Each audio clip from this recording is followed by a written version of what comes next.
Hello everyone, आज है 18 अप्रैल और आज इस वीडियो में हम बात करने जा रहे हैं वेदांता लिमिटेड के बारे में। देखिए 280 रुपए के आसपास शेयर ट्रेड कर रहा है। आज जब बाजार खुला था तो एक गिरावट देखने को मिली थी, लेकिन फौरन इसने रिकवरी दिखाई। देखो वेदांता डेफिनेटली एक अच्छी कंपनी है और लॉन्ग टर्म के लिहाज से मैं हमेशा बात करूंगा कि लॉन्ग टर्म का ये खिलाड़ी है। शॉर्ट टर्म में डेफिनेटली अभी कुछ चीज़ें चल रही है इनके डेट को लेकर, जो कि थोड़ी सी परेशान कर रही है कंपनी को, और कुछ दिनों के लिए, कुछ हफ्तों के लिए हो सकता है कि शेयर अभी भी थोड़ा सा ऊपर नीचे रहे, लेकिन लॉन्ग टर्म में जो ग्राफ है वो पॉजिटिव लगता नजर आ रहा है। वीडियो में बातचीत करेंगे वेदांता को लेकर कि क्या सिचुएशन यहाँ पर बन रही है, और इन्होंने हाल फिलहाल में एक बड़ा अनाउंसमेंट भी किया है जिसकी हम चर्चा करेंगे।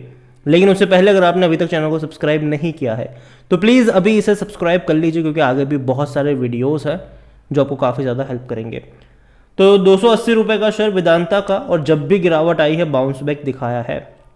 आप देखिए जैसे उन्होंने अनाउंसमेंट किया था कि भैया हम आपको डिविडेंड पे कर रहे हैं 20 रुपये 50 पैसे का, शेयर भागता चला गया। रीज़न सिंपल है भैया, जब पता चलता है लोग यार डिविडेंड मिलने वाला है तो लोग बेचते नहीं है, होल्ड करके रखते हैं ताकि जब डिविडेंड उनको अच्छा मिल जाए। लेकिन जैसे ही डिविडेंड की डेट खत्म होती है एक झटके में गिरावट भी आती है, और वो देखने को मिली भी सही, लेकिन वापस अभी रिकवर कर रहा है।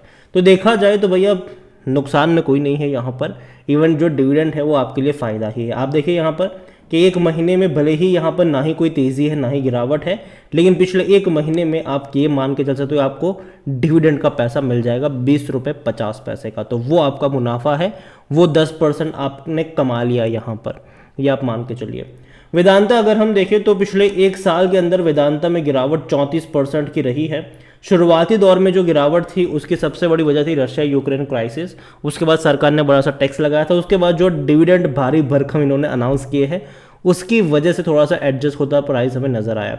गिरा था ये, बाद में बड़ी रफ्तार आई जब खबरें आई थी इनके सेमीकंडक्टर के बिजनेस को लेकर, लेकिन उसके बाद भी गिरावट आई जब कहा गया कि देखो भैया सेमीकंडक्टर का जो बिजनेस है उसका और वेदांता लिमिटेड का कोई रिलेशन नहीं है, वो वेदांता रिसोर्सेज में काउंट होने वाला है।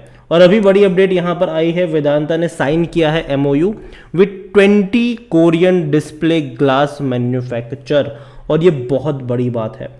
देखिए अपने सेमीकंडक्टर वाले बिजनेस को लेकर कंपनी बहुत ही अग्रेसिवली आगे बढ़ तो रही है, और यहाँ पर इन्होंने 20 Korean display glass manufacture company के साथ इन्होंने MOU साइन किया हुआ है। इतना ही नहीं, अर्लियर इन 2022 वेदांता और फॉक्सकॉन ने अनाउंस किया था कि setup semiconductor and glass fab units in Gujarat, और यहाँ पर टोटल इन्वेस्टमेंट था वो $20 बिलियन का था, और जिससे उम्मीद ये है कि तकरीबन 1 लाख लोगों को रोज़गार मिलेगा, और उससे अफोर्डेबल इलेक्ट्रॉनिक्स जो है वो बनाई जाएगी। तो ये बहुत बड़ी बात थी, और कहीं ना कहीं इससे शेयर में तेज़ी भी हमने देखी यहाँ पर। और Bloomberg reported earlier in April that Vedanta is in talk with US based federal capital management to raise at least $1 billion. देखो वेदांता अभी दो चीज़ों में स्ट्रगल कर रहा है। पहली चीज़ कि इनको अपने सेमीकंडक्टर फैसिलिटीज़ के लिए भी पैसा रेज करना है, $20 बिलियन का टोटल इन्वेस्टमेंट है ये, तो उसके लिए भी पैसा रेज करना है। दूसरी जो उनके हाल फिलहाल में वेदांता लिमिटेड को लेकर जो पैसा पे करना है, जो रीपेमेंट्स आ रही है वो करनी है। तो यही वजह है कि कंपनी थोड़ी सी दिक्कतों में चल रही है, लेकिन मुझे लगता है कि सारी सिचुएशन सॉर्ट आउट हो जाएगी, क्योंकि वेदांता ने पिछले 4 महीनों में बहुत बड़ा पैसा जो है वो डिविडेंड के फॉर्म में निकाला है। हिंदुस्तान जिंक में जो प्रमोटर है वो वेदांता लिमिटेड ही है, 65% की होल्डिंग वेदांता के पास है, और हिंदुस्तान जिंक ने 2 बार डिविडेंड पे कर दिया है इसी साल का, जिससे तकरीबन वेदांता ने 10,000 करोड़ रुपए निकाले हैं सिर्फ डिविडेंड से। और जो दोनों का अगर मैं कंबाइन करूँ तो 10,000 करोड़ रुपए वेदांता को मिले हिंदुस्तान जिंक से डिविडेंड के फॉर्म में। वेदांता ने भी डिविडेंड अनाउंस किया जिससे इनको पैसा मिला है, और इन्होंने तकरीबन 16 से 17,000 करोड़ रुपए कुल मिलाकर वेदांता और हिंदुस्तान जिंक से कंबाइन डिविडेंड के फॉर्म में निकाले हैं। तो जो रीपेमेंट्स होनी है, प्री पेमेंट्स होनी है, वो एक्सपेक्टेड है कि उससे बहुत ज़्यादा हेल्प मिल ही जाएगी कहीं ना कहीं। और दूसरी बात, अभी भी थोड़ा बहुत पैसा रेज करने की कंपनी कोशिश कर रही है, और कई सारी अपडेट खबरें हम कह लो कि सुनते आ रहे हैं उसको लेकर कि अभी इससे करेंगे, इतना रेज करेंगे, इससे करेंगे, लेकिन वो कंफर्म नहीं है। यहाँ पर देखा जाए तो वॉल्यूम्स इसके अच्छे हैं, 26 से 27 लाख के वॉल्यूम्स अभी तक हमें देखने को मिल रहे हैं। वेदांता अगर देखें तो बेचने की सलाह कोई नहीं दे रहा है, मैं भी नहीं दूंगा बेचने की सलाह। मैं पहले भी कह चुका हूँ, अब भी कहूँगा, मैं लॉन्ग टर्म की बात करूँगा वेदांता में। इवन जब ये शेयर आपको सस्ते में मिल रहा था, आपको कोविड के टाइम में ये जब मिल रहा था 100 रुपये के नीचे, कई सारे वीडियोस थे मेरे के खरीदो और भूल जाओ, खरीदो और भूल जाओ, क्योंकि जब भी ऐसे फॉर्मेशन बने हैं नीचे के लेवल पर अच्छे खासे मौके बने हैं बाइंग के। अगर आप मैक्सिमम ग्राफ देखोगे तो हर एक बड़ी रफ्तार के बाद जब भी कोई बड़ा करेक्शन आया वेदांता में, उतनी ही दुगनी तेजी से ये दौड़ा है। फिर करेक्शन आया है, फिर ये भागा है, फिर करेक्शन आया, फिर ये भागा है। तो यहाँ पर जो करेक्शन आएंगे बीच बीच में, वो बेहतर मौके होंगे, अपॉर्चुनिटी होगी बाइंग को लेकर। और यही वजह थी कि जब ये जा रहा था नीचे, कई सारे वीडियोस मेरे थे कि खरीदो और भूल जाओ, और अच्छा खासा डिविडेंड तो मिलेगा ही मिलेगा, लेकिन लॉन्ग टर्म में शेयर में ग्रोथ भी आएगी।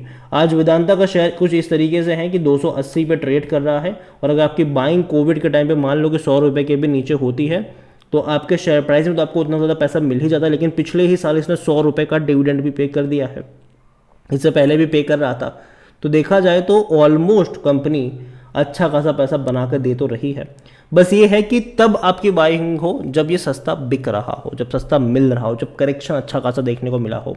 वेदांता देखा जाए तो यहाँ पर डिविडेंड से ही बहुत सारा पैसा निकाला है। अभी पहले इस साल पहले 12 रुपये 50 पैसे का पे किया, फिर 20 रुपये 50 पैसे का पे किया, और अभी मुझे लगता है कि मई में दोबारा एक बड़ा डिविडेंड अनाउंस हो सकता है, क्योंकि जो पेमेंट्स वगैरह करनी है वो जून जुलाई अगस्त की पेमेंट्स इनको करनी है। तो मई में दोबारा एक अनाउंसमेंट होगा डिविडेंड का, जब रिजल्ट्स आएंगे इनके। और मुझे लगता है कि डेफिनेटली देखना इंटरेस्टिंग होगा कि कितना रहेगा। लेकिन उम्मीद वही होगी कि इस बार भी, मतलब जब दोबारा भी पे करेंगे तो 15-20 रुपये के आसपास का डिविडेंड यहाँ पर मिलेगा आपको।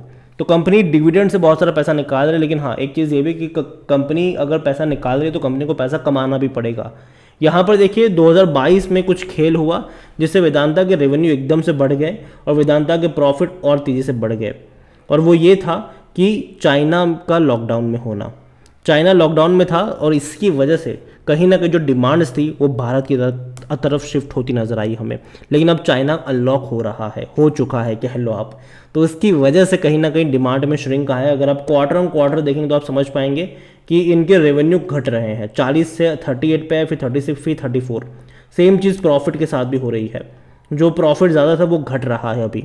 और यही वजह है कि अगर इनके प्रॉफिट्स में वापस से तेज़ी देखने को नहीं मिली तो शायद ये उतना हैवी डिविडेंड पे आउट नहीं कर पाएंगे। तो मार्च क्वार्टर के रिजल्ट्स काफ़ी ज़्यादा इंपॉर्टेंट हो जाते हैं कि कंपनी कितना पैसा कमाती है। अभी अगर हम बात करने जाएं तो कंपनी का अभी तक कोई डेट नहीं आई है कि कब इनके रिजल्ट्स आएंगे, लेकिन उम्मीद करेंगे कि जल्दी आए। जैसे ही आएंगे डेफिनेटली हम उसके बारे में बातचीत भी करेंगे। वेदांता अगर हम देखें तो 7.14 का इसका पी रेशियो है, सेक्टर पी इनका 13 का है, सस्ता कह सकते हो आप इसको। 57% एनालिस्ट भी कहते हैं खरीदारी करो। इतना ही नहीं, शेयर होल्डिंग की अगर हम बात करें तो प्रमोटर के पास होल्डिंग तो बहुत सारी है, लेकिन सारी की सारी गिरवी पड़ी हुई है। 69.69% की होल्डिंग है, लेकिन सब कुछ गिरवी है। 1.19% है म्यूचुअल फंड के पास, 9.85% है डोमेस्टिक इंस्टीट्यूशन के पास, 7.90% है एफआईआईज के पास। रिटेल और अदर की मिलाकर बनती है 11.37% की होल्डिंग, जिनमें से रिटेल इन्वेस्टर्स 8.41% की होल्डिंग लेकर बैठे हैं। और देखो रिटेल ने इतना पैसा कमाया है पिछले 2 सालों में वेदांता के थ्रू कि जनरली अब वो बेचना नहीं चाहते। वो उनको पता है कि यार डिविडेंड से अच्छा पैसा मिल जाएगा, साल में कम से कम कंपनी में पोटेंशियल है कि 20-25% कौन देता है इतना रिटर्न, और ये दे रही है डिविडेंड के थ्रू। और अगर कंपनी लॉन्ग टर्म के लिए मैं कहूँगा कि पोर्टफोलियो में रखने लायक तो है, नीचे के लेवल पर खरीदारी के मौके भी बनेंगे। और अभी भी देखा जाए तो ये ऊपर की तरफ जाता धीरे धीरे नज़र तो आ ही रहा है। लेकिन साथ में मैं एक चीज़ और भी ऐड करूँगा कि अभी भी एक दिक्कत है, और वो डेट को लेकर है, जो रीपेमेंट्स होनी है उसको लेकर है। अगर कंपनी रीपेमेंट्स कर लेती है तो डेफिनेटली एक बहुत बड़ा जंप आप देखोगे, लेकिन अगर नहीं कर पाती है, मतलब डिले होता है या फिर कोई ऐसी न्यूज़ निकल कर आ जाती है या किसी ने कोई कमेंट्री कर दी, तो बहुत ज़्यादा इम्पैक्ट पड़ेगा। तो अभी ये खबरों पे चलेगा ये शेयर, ठीक है, खास करके इस डेट को लेकर, इस रीपेमेंट्स को लेकर कि किस तरीके से करते हैं कि नहीं करते हैं, कितना टाइम लेते हैं। अगर सब कुछ सही रहा तो अच्छा होगा, सब कुछ सही नहीं रहा तो धीरे धीरे नीचे की तरफ श्रिंक भी होता जाएगा। तो यहाँ पर अभी कुछ भी चीज़ प्रेडिक्ट करना मुश्किल है वेदांता में कि यहाँ पे बढ़ेगा क्या करेगा। लेकिन हाँ, मैं मान के चला कि कंपनी बहुत बड़ी है, कुछ नहीं होगा इस कंपनी को, और जो इनकी लायबिलिटीज़ है वो डेफिनेटली उसको पे कर देंगे आने वाले टाइम में। तो खरीदारी करी है, बने रहिए। वीडियो को यहीं पे एंड करो। उससे पहले अगर आप वेदांता को लेकर इतना कहोगे बाई करा है तो बने रहिए। लेकिन जहाँ तक बात है फ्रेश बाइंग की, मैं मान के चल रहा हूँ कि थोड़ी सी ही क्वांटिटी ऐड करिएगा, ज़्यादा मत खरीदारी करके बैठ जाइए, क्योंकि मुझे लगता है कि नीचे के लेवल पर अगर कुछ निकल कर आता है तो आपको एवरेज करने की ज़रूरत पड़ सकती है शॉर्ट टर्म के लिए। और लॉन्ग टर्म का आउटलुक पॉजिटिव है। और डिविडेंड की जहाँ तक बात है, हाँ वो साल में 3-4 मतलब 4-5 बार पे करेगा ही। अभी 2 बार पे कर चुका है, हो सकता है कि आगे 2-3 बार और भी पे कर दे इस साल। तो वीडियो को यहीं पे एंड करूँगा। पसंद आया तो लाइक करो, शेयर करो, चैनल पर पहली बार है तो प्लीज़ सब्सक्राइब करें। और वेदांता लिमिटेड के बारे में आप क्या सोचते हैं वो भी आप मुझे कमेंट में लिख के बता सकते हैं। Thank you.